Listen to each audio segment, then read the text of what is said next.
Hey guys, what's up? Welcome back. I wanted to come on here today to make a video that I wasn't really planning on making, but due to the current events that have been happening and the last upload that I put out, the things that we were talking about in that video, I felt like it would be remiss not to mention this and not to bring this up, because we were talking about women's rights, and all of the different ways that women have been oppressed and how we've had to fight to get certain rights and protections in place so that we can have equal access and so that we can have a better experience just simply as women in this world. And a lot of the things that I was talking about, I was saying like this is more something of the past, like this is how it was in the past, and I was talking about how we've made so much progress today. But unfortunately, here today in 2024, this is still something that is happening currently. And news recently broke that women are being even more suppressed in parts of the world where they're already severely still oppressed, like in the Middle East. And I'm sure by now most of you have heard of what's happening in Afghanistan. Like, if things couldn't have gotten any worse, they did. So it just really put it into perspective for me, like that this is still a very real reality for so many women in different parts of the world. And because I do live in the United States of America, I was speaking about it from a more Western world perspective. But like I said, unfortunately, this still remains a very real reality for a lot of women around the world. So I just wanted to mention that and talk about that here a little bit today. If you've been catching up with my last uploads, like these chit-chatty style videos we've been doing, then you would know like my intention isn't to highlight gender disparities, but it's also something that I know cannot be overlooked. Because what I do want to highlight, what I do want to bring awareness to, is how the divine feminine energy has been suppressed and torn down throughout history, and how I think that's such a huge contributing factor to all of the major issues that we've been experiencing in our world. And so talking about the treatment of women by bringing up this topic, like that's what I'm trying to highlight, is how this energy gets torn down, which can be reflected and observed by how women have been historically treated in the past, since women are kind of like a physical representation of divine feminine energy. And I go more into the specifics and the details regarding that in my other videos. So definitely check it out so that you can be all caught up, because I feel like these videos are going to kind of be following each other up, right? So just so that everything is clear, everything is made clear, my intention, my goal, what I'm doing, why we're talking about these things, why we're putting a spotlight on these things, I think it's important for you to kind of have watched the other videos as well. So yeah, in my last upload, I went into a brief history about how women have been oppressed in the past. But unfortunately, other parts of the world, like particularly in the Middle East, they haven't made as much progress as us here in the Western world have made. Women are still severely oppressed in these areas, especially in Afghanistan. I think Afghanistan is probably the country where women are the most oppressed. I was reading a few articles. I'm going to go ahead and put them up on the screen as well so you can read along with me. But I was reading that the Taliban actually took power in Afghanistan after August 2021, when the US withdrew. And the Taliban, according to this article here, is a radical Islamist group that has prohibited education for girls beyond the 6th grade.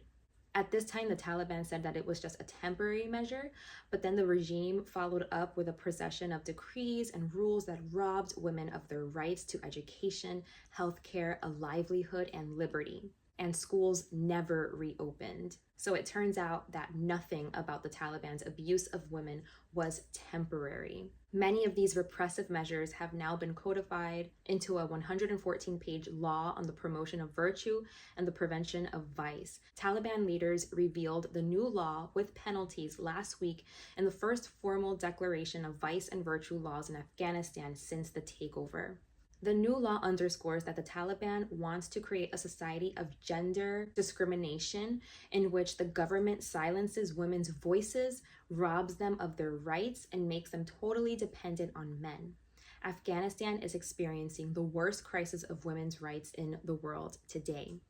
According to the AP account of the new law, it mandates that women veil their bodies at all times in public and dictates that a face covering is essential to avoid temptations. Clothing should not be thin, tight, or short. Women should veil themselves in front of all male strangers, including Muslims, and in front of all non-Muslims to avoid being corrupted. A woman's voice is deemed intimate and so should not be heard singing, reciting, or reading in public. It is forbidden for women to look at men they are not related to by blood or marriage, and vice versa. The law bans the playing of music, the transportation of solo female travelers, and the mixing of men and women who are not related. The law also obliges passengers and drivers to perform prayers at designated times. Further, the law bans the publication of images of living beings, threatening an already fragile Afghan media landscape. According to this article, they're saying that the Taliban is destroying the country it governs.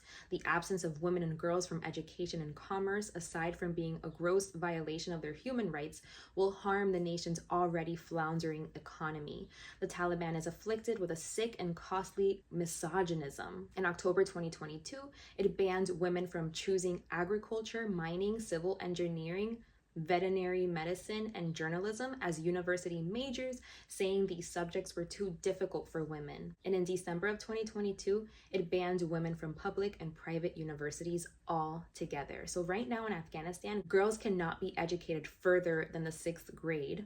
They were already required to be completely veiled from head to toe. They couldn't be seen in public.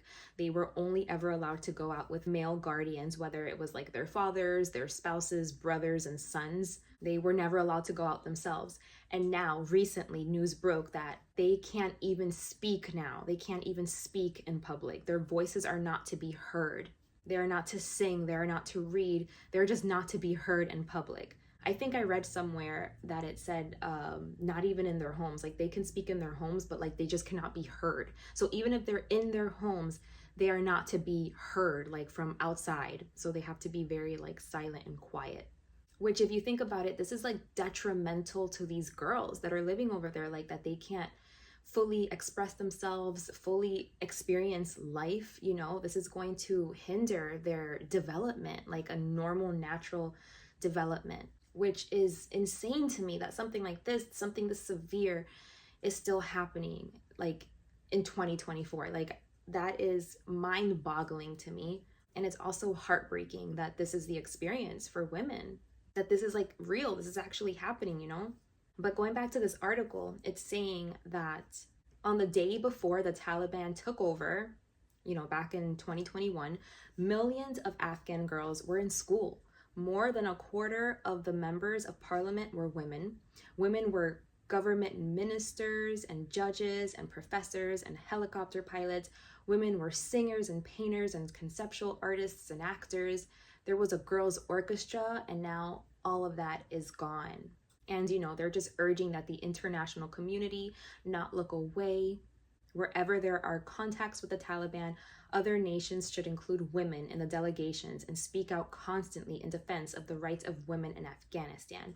Overseas aid from around the world should be sent specifically to help women and girls and to keep alive the underground schools that we are told have been struggling to fill some of the gap caused by the Taliban's measures.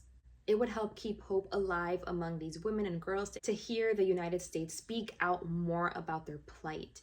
Many were encouraged to claim their rightful place in society during the 2 decades of the American presence, but now they feel lost and forgotten, which is so sad. And unfortunately, you know, it's not only in Afghanistan, it's in a lot of Middle Eastern countries that women are severely oppressed. Still today, I think Afghanistan is like the worst one. It's like the most repressive country in the world regarding women's rights. But even in places like Saudi Arabia, women were not allowed to drive until 5 years ago in 2019. So women were just given that right over in Saudi Arabia. So before then, women were not allowed to go out by themselves. If they were in a vehicle, they were only allowed to go out with men. The men were the ones that were to drive them everywhere. They weren't able to drive themselves anywhere. But as you can see, like women have no independence. They can't do anything for themselves. They're treated like second-class citizens. So even though there are positive changes being made in some places in the Middle East, it's still going to take a lot more time for women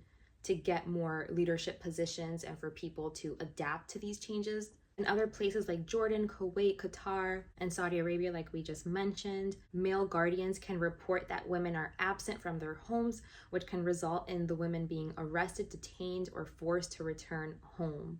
In Saudi Arabia and Yemen, women also need males' guardians' approval to leave prison. In these countries, as you can imagine, women face physical and sexual abuse, and they have little to no protection from this kind of violence. Women are also clearly underrepresented in politics and in the workforce, and they face barriers to employment, and they have limited access to affordable childcare services. And women who protest these violations face terrible consequences, including enforced disappearance, arbitrary detention, and torture. And this brings me back to that woman. This happened, I think, back in 2022. It was in the Middle East as well. It happened in Iran.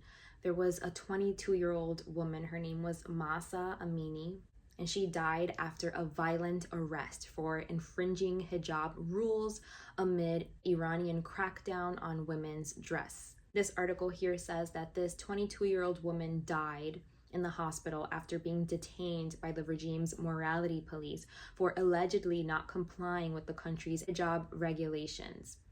Mahsa Amini was traveling with her family to the capital to visit relatives when she was reportedly arrested for failing to meet the country's strict rules on women's dress. Witnesses reported that Amini was beaten in the police van, an allegation that the police deny. The news comes weeks after Iran's hardline president ordered a crackdown on women's rights and called for stricter enforcement of the country's mandatory dress code, which has required all women to wear the hijab head covering since the 1979 Islamic Revolution.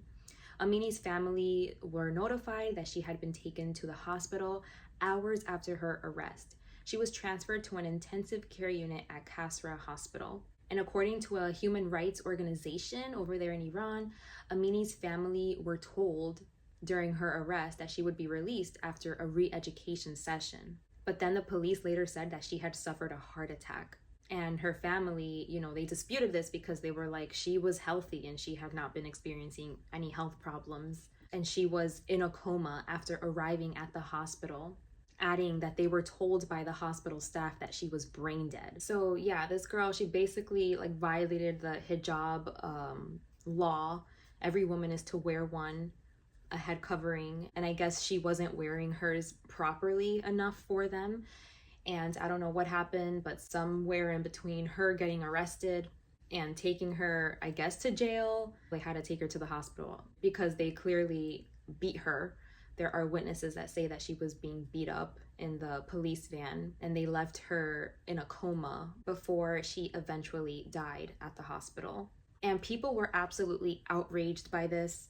And it was reported by December of 2022 that at least 476 people had been killed by security forces attacking protests across the country. So even protesters that were outraged by this were killed simply for protesting. It was reported that some of the security forces in some cases had fired into groups with live ammunition and had in other cases killed protesters by beating them with batons.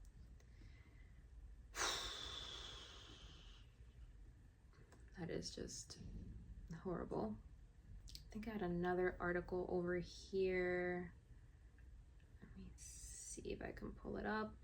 Okay, so something else happened this year in Iran. It says police shot a woman while trying to seize her car again over the hijab law violation. So this article is from August 15, 2024, but they're saying that it happened last month. And it happened to a 31-year-old woman who had tried to speed away, likely knowing that they wanted to seize her vehicle. The police had been ordered to impound her car because of an earlier violation of the headscarf law for showing her hair in public while driving. So currently she's unable to walk and she's confined to a bed at a police hospital. She's a mother of two. Her name is Arezu Badri, and this is the latest casualty of Iran's renewed crackdown over headscarves or hijabs. Her shooting occurred nearly 2 years after that of 22-year-old Mahsa Amini, which we just talked about, who we know died while she was in police custody over an alleged headscarf violation herself, which sparked nationwide protests over women's rights and against the country's theocracy. As the September 16th anniversary of Amini's death approaches, Iran's new reformist president, Masoud Pezeshkian, has promised to ease enforcement of the headscarf law. But the murky details of Badri's shooting and a recent video of a girl being manhandled in the streets of Tehran show the dangers that are still lurking for those willing to disobey it. They have elevated it to the most serious crime, where the police is allowed basically to shoot and kill. That's really a war on women. Agreed. Badri's shooting occurred around 11 p.m. on July 22nd along a coastal road in Iran's northern Mazandaran province as she drove home from a friend's house with her sister. Man, oh man. I'll go ahead and link these articles in the description too so that you guys can read it if you're interested. But here it says that, the 22-year-old girl that died over there first in 2022, the number, it says it killed more than 500 people and led to the detention of more than 22,000. Wow, and it sparked months of protest. No. Where are we? I hate that it takes everything away. Like when the phone rings, don't disturb me. Can I do not disturb on my laptop? So yeah, Amini's death sparked months of protests and a security crackdown that killed more than 500 people and led to the detention of more than 22,000. Jesus, that's so crazy. It's I don't get it. It's just, it said after the mass demonstrations, police dialed down enforcement of hijab laws, but it ramped up again in April under what authorities called the Noor, or light plan. It says that many women continue to wear their hijabs loosely or leave them draped around their shoulders. And women driving without wearing hijabs are believed to have been tracked via surveillance camera technology. Wow. And if they are stopped, it can lead to physical altercations between women and the police. Oh my goodness. And it says that there was footage of a 14-year-old girl being manhandled. Her mother described her daughter's head as being rammed into an electrical box, and a female officer pulling her hair and another putting their foot on her neck. Oh my goodness. The mother says, I saw my daughter with a wounded face, swollen lips, a bruised neck, torn clothes, and she couldn't even speak. This was a 14-year-old girl. Her eyes were so swollen from crying that they wouldn't open. This is just horrendous. It's so sad. So as you guys can see, these are just some of the ways that women are still highly oppressed, severely experiencing oppression in other parts of the world. Again, so many women are not able to leave their homes without a male chaperone. Some of them have to be covered from head to toe. You can't see anything, not even nothing, their face. Now in Afghanistan, you can't even hear their voices.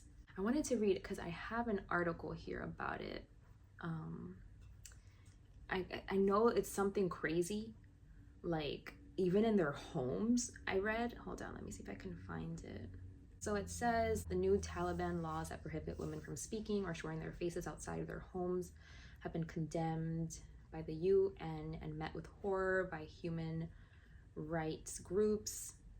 They published a host of new vice and virtue laws last week, approved by their supreme leader, which state that women must completely veil their bodies, including their faces, in thick clothing at all times in public to avoid leading men into temptation and vice.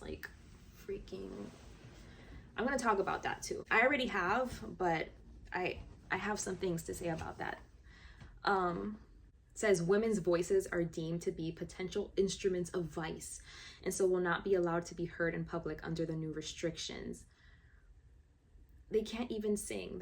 I want to cry. They're not allowed to be heard singing or reading out loud, even from inside their homes. So that's what I mean. Even from their homes, what? It says, whenever an adult woman leaves her home out of necessity, she is obliged to conceal her voice, face, and body. Men will also be required to cover their bodies from their navels to their knees when they are outside their homes. From now on, Afghan women are also not allowed to look directly at men that they are not related to by blood or marriage, and taxi drivers will be punished if they agree to drive a woman who is without a suitable male escort. Women or girls who fail to comply can be detained and punished in a manner deemed appropriate by Taliban officials charged with upholding the new laws. It says it's a distressing vision for Afghanistan's future where moral inspectors have discretionary powers to threaten and detain anyone based on broad and sometimes vague lists of infractions. It extends the already intolerable restrictions on the rights of Afghan women and girls, with even the sound of a female voice outside the home apparently deemed a moral violation. This document not only violates Afghanistan's domestic laws, but also broadly contravenes all 30 articles of the Universal Declaration of Human Rights. When they say women cannot speak in public, as they regard women's voices as a form of intimacy, it is incredibly frightening, yet the whole world acts like this is normal. There have been very few reactions of comments to what is happening, and the Taliban are emboldened by this indifference. It is not only women, but all human beings that they are targeting, and they must be held accountable. Agreed. It says in the 3 years since seizing power from the US-backed government, the Taliban have imposed what human rights groups are calling gender discrimination, excluding women and girls from almost every aspect of public life and denying them access to the justice system. Prior to these vice and virtue laws, women and girls were already blocked from attending secondary school, banned from almost every form of paid employment, prevented from walking in public parks, attending gyms or beauty salons, and told to comply with a strict dress code. Earlier this year, the Taliban also announced the reintroduction of the public flogging and stoning of women for adultery. Wow. This is just so sad that this continues to be a reality for women in our world. And, you know, the fact that this is happening to physical women and that historically, even here in the Western world, this has happened. We already talked about it, that we really had to fight hard to be where we are at today. And still, it's not fully equal. I want this to highlight to you guys how feminine energy has been and continues to be suppressed and downplayed and just pushed down, silenced in multiple levels and layers and dimensions, which I think to be like the root, the core of a lot of the issues that we are experiencing on this planet is this suppression of this divine feminine energy, which is what all of these videos are basically meant to highlight and to spotlight. This is the purpose that I'm making these videos, is to kind of like put awareness onto that. And again, these are physical ways that this can be observed, that this divine feminine energy gets suppressed. And unfortunately, this treatment of women can even be seen like in spiritual practices and spirituality itself. So I feel like this is why this is happening, you know? This is absolutely atrocious. It's an abomination. It is horrendous what's happening right now. But I think that spirit is really using this to like highlight, like, look what's still happening. Look what's still occurring.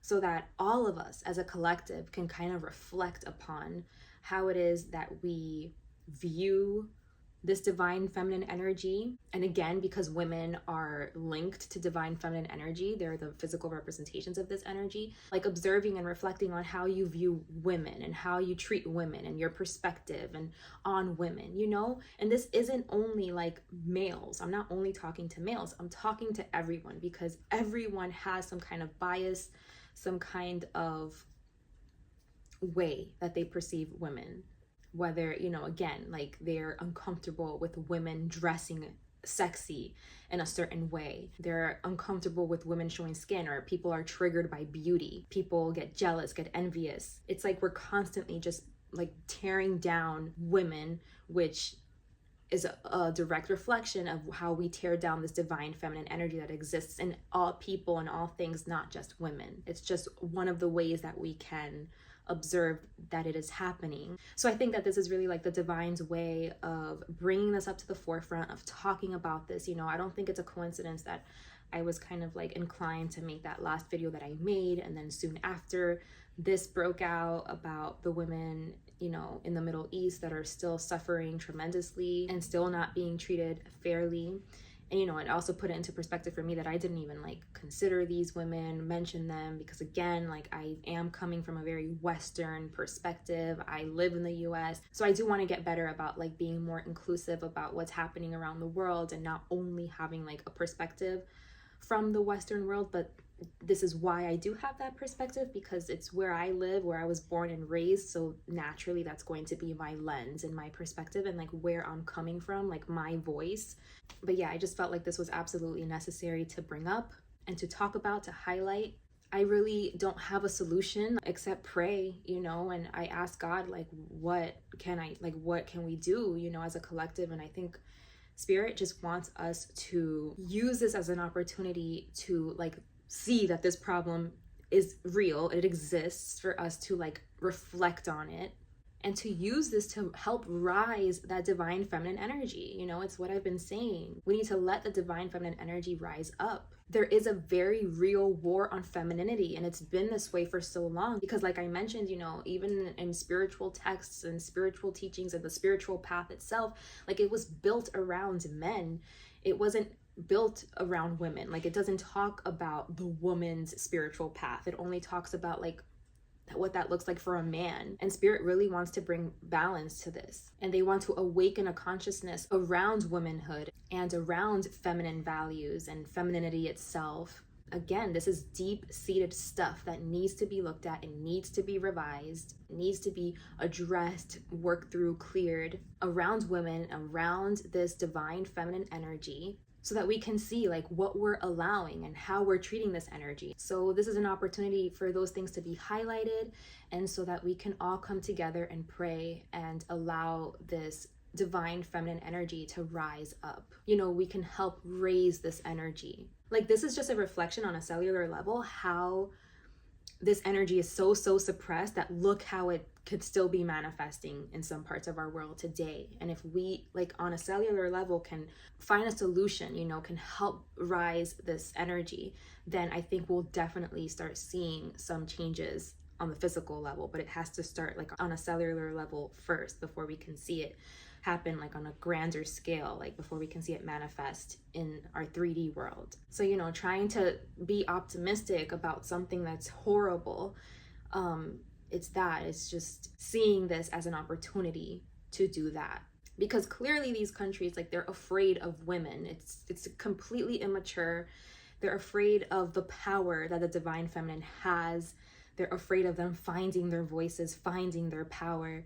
They want to try to suppress it as much as they can. Try, to suppress like everything that the feminine energy does, like collaborate, come together, talk, speak, communicate. They're trying to shut that all down. And I think this has like a deeper meaning. They're basically wanting to control. It all comes down to like control and dictating like how people should feel and think.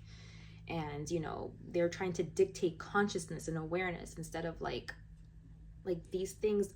That's not something to dictate, that's something that just like happens organically, and they're not allowing that to happen organically. And I feel like that's just a physical representation of that. But this is happening today everywhere, all over our world, with this energy, with the divine feminine energy. It's being suppressed, it's being pushed down. And so therefore everything that it represents is also being suppressed and pushed down. And it has been this way for so long, and Spirit just wants to bring change to this. They want to remedy this. They want to bring balance to this. I really do think so. But really quickly, before we end this video, I think I've talked for longer than I wanted to. But really quickly, I wanted to talk about a little bit, since we're on the topic already, and like I said, this isn't really like what my main intention is to like highlight gender disparities. But in doing this kind of research, I did come across a lot of stuff about like feminism and people's views and perspectives like regarding feminism. So I just wanted to offer some clarity and my own stance on that topic quickly, since we're on the topic and we're talking about it. And something that I noticed is that a lot of people, they have like a very specific way that they think that women should present or appear. Like, you know, a lot of feminists will say like, oh, well, you're not a feminist because like you dress very revealing, so you're trying to appeal to the male gaze, and that's not a feminist thing. Feminists, you know, we don't wear makeup or wear heels or wear any revealing clothing because we don't want to be visible within the male gaze, or something like along those lines. And there's just like debate on like what feminism encompasses, like who is it protecting and all of these things, because a lot of women do feel left behind by the movement, especially, you know, women of color and minorities and stuff like that. And in my last video I did kind of touch on why I think this could be, why we seem to be stuck in certain areas despite having made a lot of progress regarding our rights and protections and stuff like that. But anyway, my stance on it is that there is no one way that a woman should be, or that a woman should present, or that a woman, you know, should believe, or a way that she should live. I think the point of feminism is for women to feel safe, for women to have rights, protections, for them to have freedom, equal access to certain things like healthcare, education, work opportunities. So it doesn't matter like what a girl dresses like, or what she looks like, or what she believes, or what empowers her. The point is that whatever that is, whatever kind of woman she is and wants to be, whatever lifestyle she wants, whatever choices she wants to make, that she feels safe and comfortable and able to make those choices. So femininity, it is not like, it shouldn't look one way, you know what I mean? Again, that's that black and white thinking, that masculine energy trying to take over in like subtle ways like that, where people are like going back and forth and debating. Like, it's nuanced, you know? We need context. It's not like a one size fits all. It's case by case, you know? Women should feel free to express themselves, to be themselves, to be in their authenticity. Women's sexuality and sensuality is theirs, and women should wear what they want and not be afraid of being like assaulted because of it.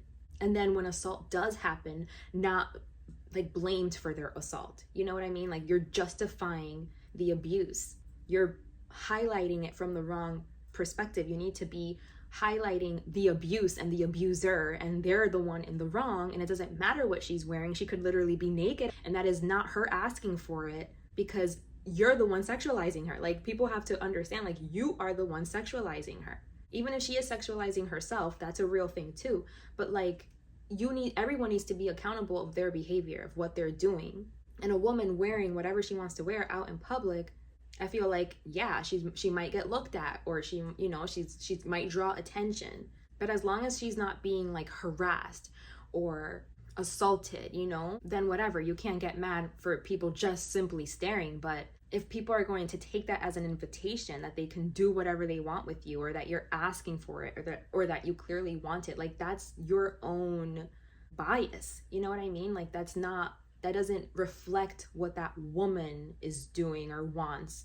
That's reflecting you. So I just think that the point of feminism should be like, we protect all women no matter what. They can dress how they want, express how they want, be in their authenticity, and they should find safety in doing that. They should have rights and protections in place. This isn't only like a male thing. This isn't only like a problem that males or men have to reflect upon. This is everyone in society, everyone, men and women. We have these biases, these perspectives that are detrimental and are very attacking. Like, it's attacking, and it's towards women, and it's like we're always judging women and like being super hard on them, and again minimizing their experience and their pain and the inequalities and ways that things are unfair.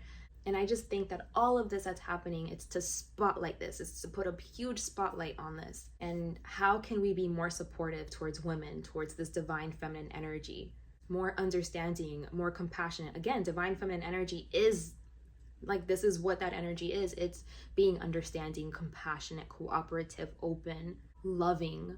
And that's what's lacking. And I think that that's something that we can really take away from all of that's happening in the Middle East, like that severe oppression that still exists.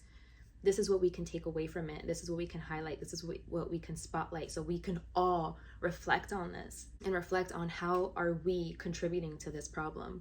How do we minimize women, but also divine feminine energy, which is like that softness, that warmth, love, compassion.